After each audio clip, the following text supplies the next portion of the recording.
सोचो अगर एक दिन इंसान अपना घर छोड़कर मार्स पर चला जाए, क्या वहाँ हम सरवाइव कर पाएंगे? क्या वहाँ हवा है? क्या वहाँ पानी है? क्या वहाँ पर हम नॉर्मल लाइफ जी सकते हैं? और क्या वहाँ पर एलियंस भी है? चलिए आज हम यही जानने वाले हैं, कैसे हम इंसानों ने मार्स प्लेनेट का पता लगाया और कैसे हम वहाँ तक पहुँच गए। तो चलिए स्टार्ट करते हैं। आज से करीब 400 साल पहले यानी 1600 BC में मार्स प्लेनेट को दूसरा पृथ्वी कहा गया था और तब से लेकर आज तक रिसर्चर्स के द्वारा उठाए गए कदम को देखते हुए वो सब एक्चुअली में सच साबित हो रहे हैं। ऐसे में मन में ये सवाल उठना जायज है कि मार्स प्लेनेट को क्यों दूसरा पृथ्वी कहा गया है? क्या हम इंसान इस रेड प्लेनेट को ब्लू प्लेनेट में बदल सकते हैं? अगर इंसान मार्स प्लेनेट पर पहुंच गया तो वहां पर कैसे मुसीबतों का सामना करना पड़ेगा? चलिए इससे एक स्टोरी की मदद से समझते हैं। मार्स प्लेनेट पर ह्यूमन सिविलाइजेशन को स्टैब्लिश करने में 1971 में सोवियत यूनियन ने मार्स 2 और मार्स 3 नाम के 2 रोवर्स को मंगल ग्रह पर भेजा था। लेकिन मार्स प्लेनेट की सरफेस यानी जमीन तक पहुंचने से पहले ही ये रोवर्स कुछ सेकंड में ही डिस्ट्रॉय हो गए थे, जिस वजह से ये मिशन सक्सेसफुली नहीं हो पाया था।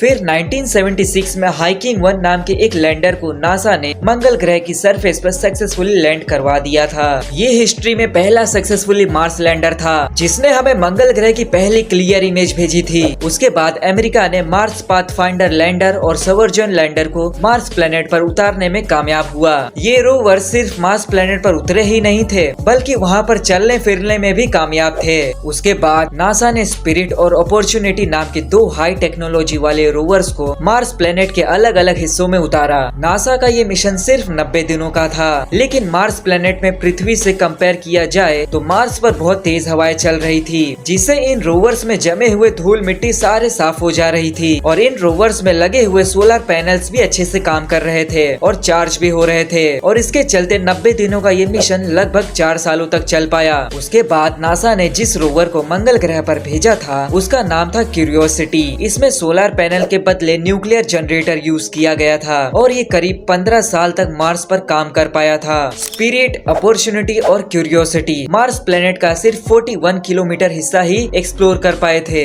लेकिन इन रोवर्स ने जो सभी चीजें फाइंड आउट करके इंसानों के पास भेजी थी उससे ये हम समझ पाए थे कि मार्स प्लेनेट पर जीवन संभव हो सकता है। यानी इंसानों के लिए मार्स प्लेनेट पर रहना नामुमकिन तो नहीं है, लेकिन इतना आसान भी नहीं है, क्योंकि मार्स प्लेनेट को एक डेंजरस शमशान भूमि भी कहा जाता है। ये सूर्य का चौथा सबसे नियरेस्ट प्लेनेट है, लेकिन सन से मार्स प्लेनेट 227 बिलियन किलोमीटर दूर है। अगर हम पृथ्वी के साथ कंपेयर करें तो ये पृथ्वी से 78 मिलियन किलोमीटर दूर है। और भाई सबसे डिफरेंट कलर दिखाई देने के कारण इसे रेड प्लेनेट भी कहा जाता है। जैसे लोहे में जंग लगी हो वैसे ही इस प्लेनेट का कलर भी है। माना जाता है कि इसमें मौजूद आयरन ऑक्साइड की वजह से इस प्लेनेट का स्ट्रक्चर ऐसा है। मार्स को रोम और ग्रीक सभ्यताओं में युद्ध का भगवान माना जाता है। इस रेड प्लेनेट में आपको 2 चांद दिखाई देंगे जिसका नाम है फोबोस और डेमोस। ग्रीक पौराणिक स्टोरीज के मुताबिक ये युद्ध के भगवान के 2 बेटे थे। हमारे चांद के कंपैरिजन में इनका साइज बहुत छोटा है, लेकिन ये हमारे चांद के मुकाबले मार्स के बहुत पास है। मार्स प्लेनेट पर एक दिन 24 घंटे 37 मिनट का होता है और यहाँ एक साल में 687 डेज होते हैं। और अगर क्लाइमेट वेदर्स की बात करें तो यहाँ कुल 4 सीजन्स हैं। दूसरे प्लेनेट के मुकाबले यहाँ का मौसम बहुत अलग है। हमारे प्लेनेट के मुकाबले यहाँ के विंटर के सीजन में टेम्परेचर करीब -81 डिग्री सेल्सियस नीचे चला जाता है।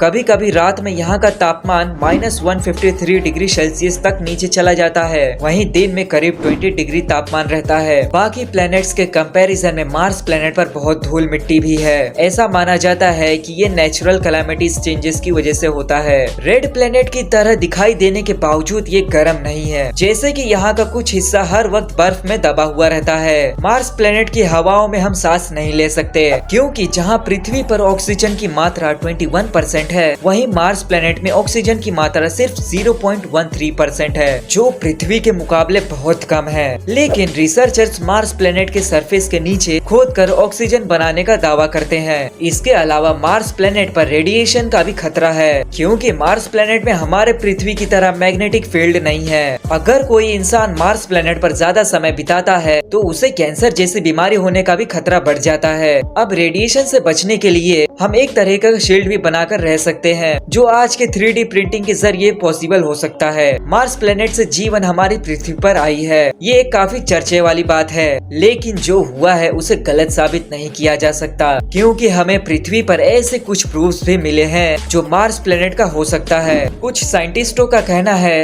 कि अरबों साल पहले मार्स प्लेनेट आज की तुलना में और भी पृथ्वी से कई गुना ज्यादा हरा भरा था, जिसमें एक गर्म क्लाइमेट और पानी मौजूद था और शायद ओशन भी रहा होगा। एक थियरी के मुताबिक करीब 4 बिलियन साल पहले मार्स प्लेनेट में जीवन हुआ करता था, लेकिन प्लूटो के जैसे दिखने वाले एक प्लेनेट मार्स से टकरा गया, जिस वजह से मार्स प्लेनेट का मैग्नेटिक स्फीयर भारी मात्रा में तहस नहस हो गया था।